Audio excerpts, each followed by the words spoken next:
Straight ahead on 12 News, benefits of a building boom. See what could be coming next to Brooklyn Park's 610 corridor. Then, showing its age, New Hope makes plans for a new city hall. But first, a crime spree that frustrated vehicle owners in Crystal. 12 News starts right now. Hello everyone, and thanks for joining us. Some residents in Crystal are on alert after a rash of car break-ins. The thefts happened in the Skyway neighborhood that's near the Crystal Airport. Reporter Sonia Goins has more on the investigation. Our neighborhood is quiet. It's a community. People know each other. This peaceful Crystal neighborhood is shaken after 11 cars were broken into. 6 of those vehicles had windows smashed. I came out for work the next day and just saw the glass. These broke into Amy Ritter's vehicle sometime between Tuesday night and Wednesday morning. And I felt really unsafe driving around with the plastic on my window for 2 days too. I couldn't go anywhere. Amy is a massage therapist. Thieves took some of her equipment. There was damage done to the items inside because I had a lot of stuff that was inside the vehicle. Repairing the window could cost as much as $500. It's also difficult to fix. I'm replacing the back window because it was busted out, and I have to take everything apart to actually do it. The person or persons responsible could face felony charges if police can link them to all 11 thefts. If you're over $1,000 in damage and theft, then you're at the felony level. And I would venture to say that this spree is over the felony level. As for Amy, she's not letting the damage to her car get the best of her. There's a lot worse things that can happen. I'm blessed.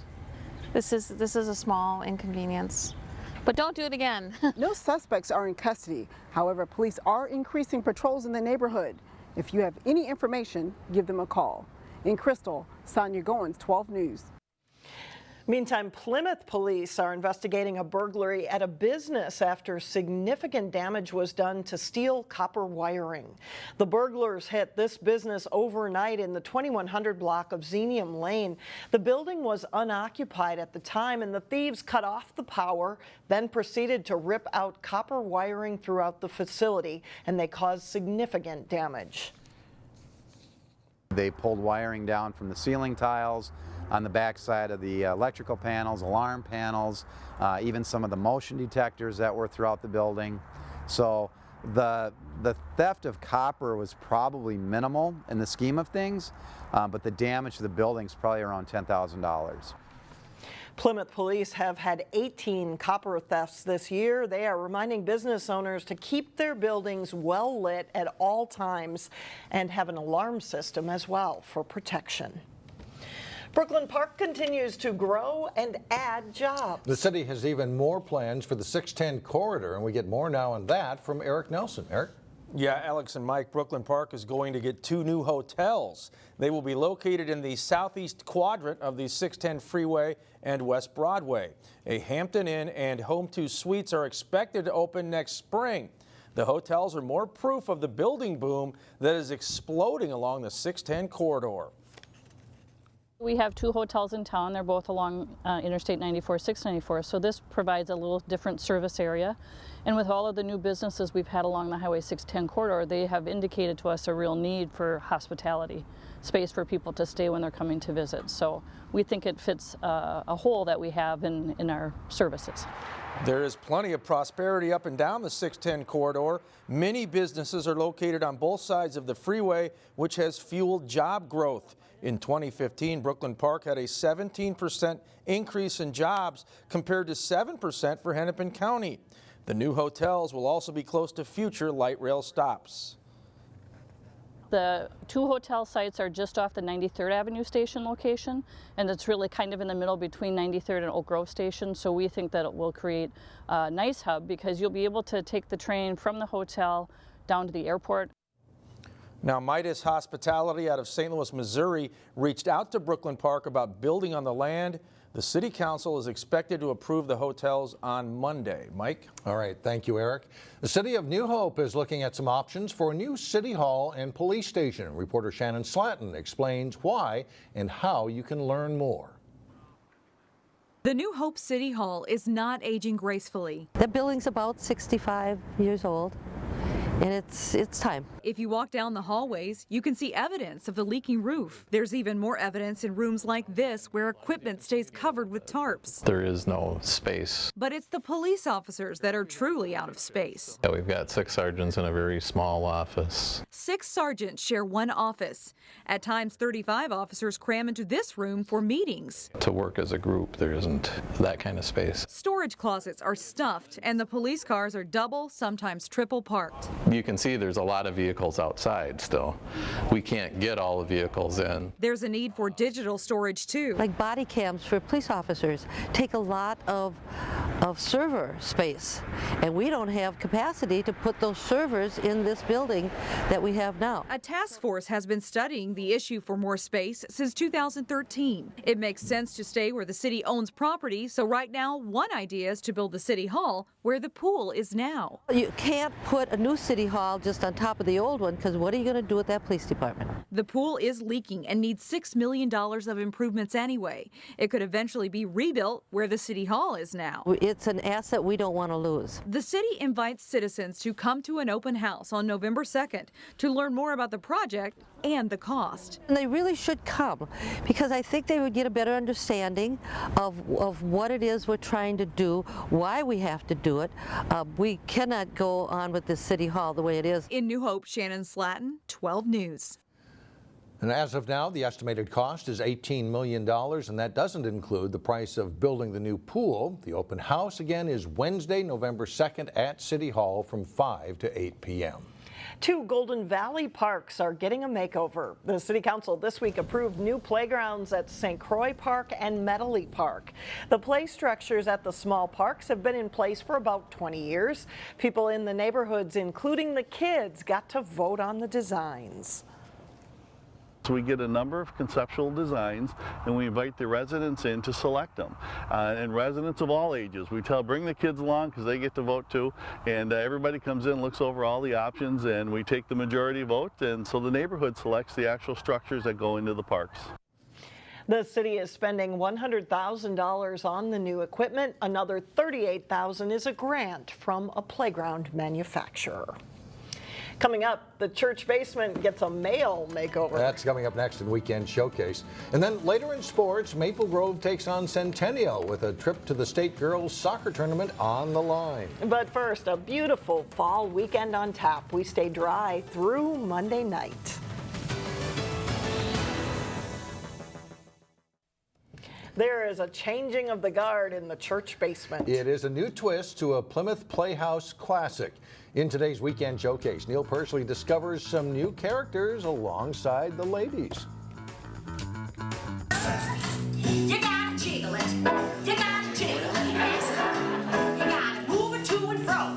If you think you recognize the church basement, you're right. It's the Diamond Jubilee of the town, and so therefore the men have come in to do some small repairs in the kitchen. But this time the story is about the men in the church family as the Plymouth Playhouse opens the world premiere of Rise Up, O Men. I'm not the only man in the basement now. We have 2 other men with me. It was always me and 4 other ladies, and now I have to contend with other men in the basement, which is fine because it gives the show a whole new and very, very funny dimension. Playwright Greta Grosh returns as Mavis, but this time there's a lot more testosterone in the room. Looking at these shows from the male point of view is going to spin everything. The show looks different, it sounds different, like these are musicals. So musically now we have 3 men who can do this great male harmony.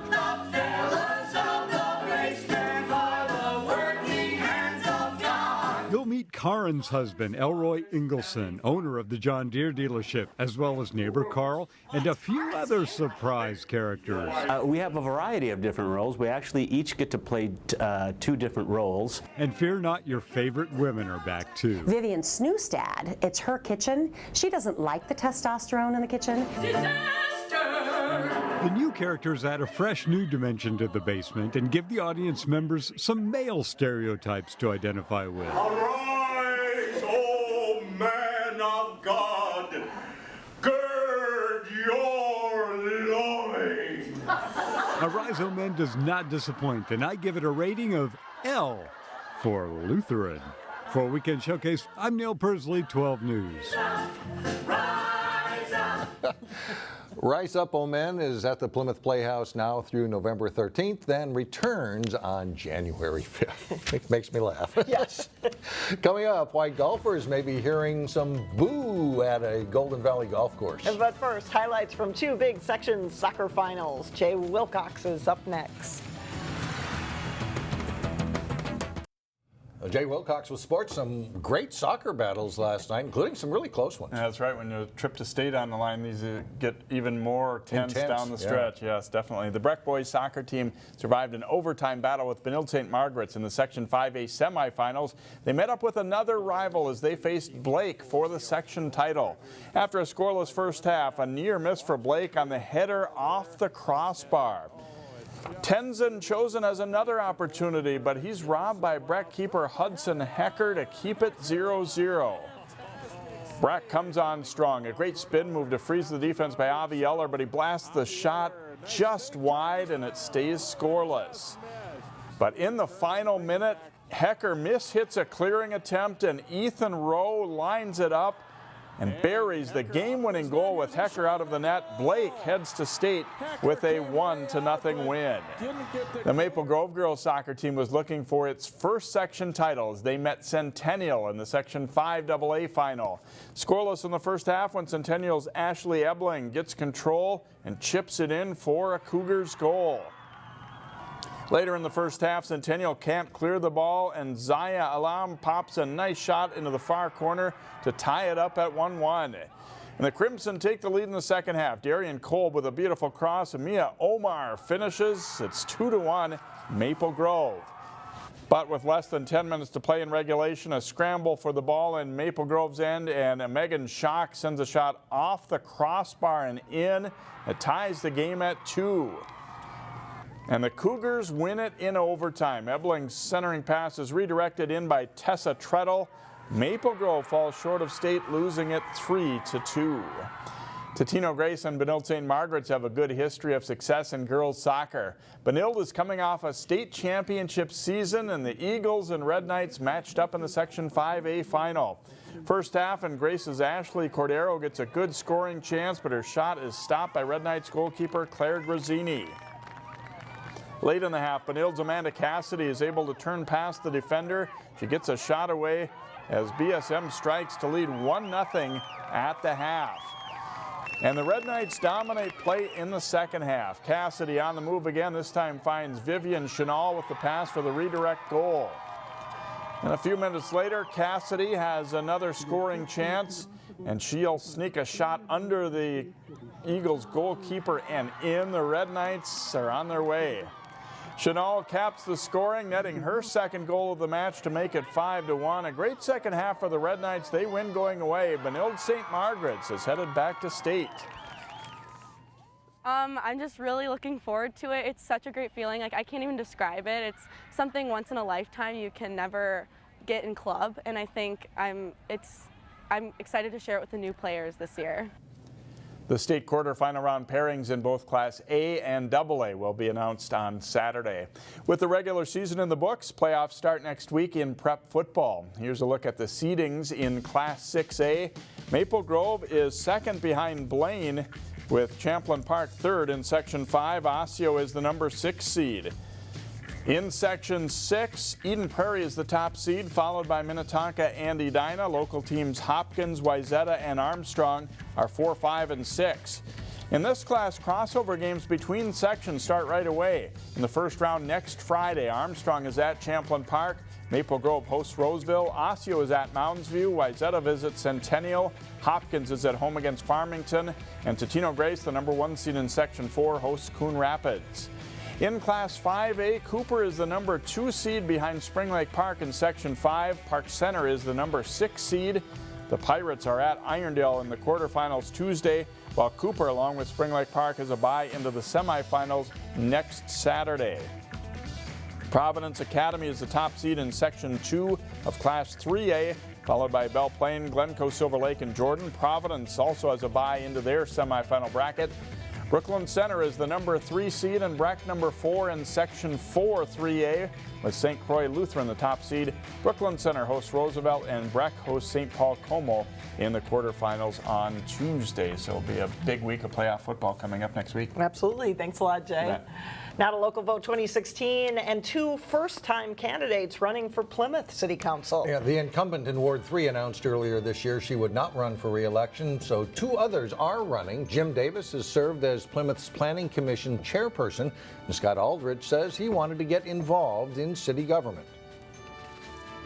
My name is Scott Aldrich, and I am running for Plymouth City Council representing Southeast Plymouth in Ward 3. I'm currently employed at Mortensen Construction, and I run a small real estate investment company. When my wife and I were going to have our 3rd child, we decided to move to a great community to raise our children. That is why we moved to Plymouth. As your city council representative, I will make sure to keep Plymouth great, but also make sure we have a voice that represents Southeast Plymouth. In our ward, we have many voices that need to be heard. All the citizens, all the school districts like Robbinsdale, Hopkins, and Wayzata, the people of Medicine Lake, and also Bassett Creek Watershed. I want to make sure their concerns are heard. Please vote for Scott Aldrich, November 8th, for Plymouth City Council. My name is Jim Davis, and I'm a candidate for the Plymouth City Council representing Ward 3.